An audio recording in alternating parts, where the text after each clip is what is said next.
মানুষদা প্রথমে আজকের এই ম্যাচটা নিয়ে যদি আসি, একটা প্রেস ক্লাবের পক্ষ থেকে তোমাদের প্রাক্তন ফুটবলারদের একটা প্রীতি ম্যাচ, এই ম্যাচটা নিয়ে যদি একটু বলো কারা জিতলো? আবার দেখো, জেতা হারাটা বড় ব্যাপার। আর ফলাফল 3-2 হয়েছে, ওটা কোনো ব্যাপার না। সবচেয়ে বড় ব্যাপার এই 22শে জুলাই আমরা অপেক্ষা করে থাকি এই ম্যাচটা খেলার জন্য, এবং এই মোহনবাগান মাঠেই আমরা খেলি। গত কয়েক বছর ধরে আমরা এই দিনটা সেলিব্রেট করি ওদের সাথে।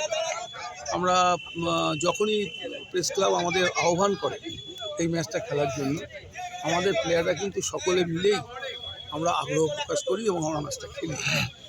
আজকে দেখো কত বয়স্ক সাংবাদিক আজকে এখানে এসেছেন, যারা আজকে মাঠে পার্টিসিপেট করলেন, আমাদের সাথে খেললেন। আমাদেরও বর্ষিয়ান খেলোয়াড়রা মাঠে এসছে, বিদেশ এসছে, আমি ছিলাম। উলগা আর গৌতমদা থাকতে পারিনি, ওরা কাজে ব্যস্ত ছিল বলে আমরা এই দিনটা আসি, খেলি। আর সবচাইতে বড় ব্যাপার হচ্ছে মোহনবাগান মাঠে এই খেলাটা, যেটা আমাদের সকলকেই খুব আকর্ষণ করে। মোহনবাগান ক্লাবকে আমরা ধন্যবাদ দেব, তারা আমাদের এই মাঠটা দেওয়ার জন্য। আজকে আমরা কেউ বুট পরে খেলিনি, কারণ মাঠটা তৈরি হচ্ছে, আমাদের মাঠ এখনও পুরো তৈরি হয়নি।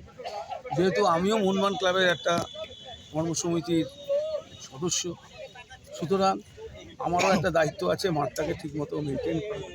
তো তার মধ্যেও আমরা ম্যাচটা খেলে নিলাম, কেস করে খালি পায়ে আজকে ম্যাচটা খেললাম, ভালো লেগেছে।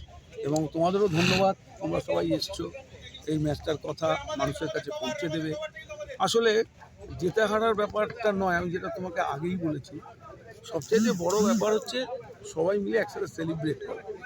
এবং এরপরে আমরা ওদের টেন্টে যাব, আমরা সবাই মিলে একসাথে লাঞ্চ করব, তারপরে আমরা যে যার বাড়ি ফিরে যাব। প্রতি বছর 22শে জুলাই আমাদের কাছে কিন্তু একটা খুব তাৎপর্যপূর্ণ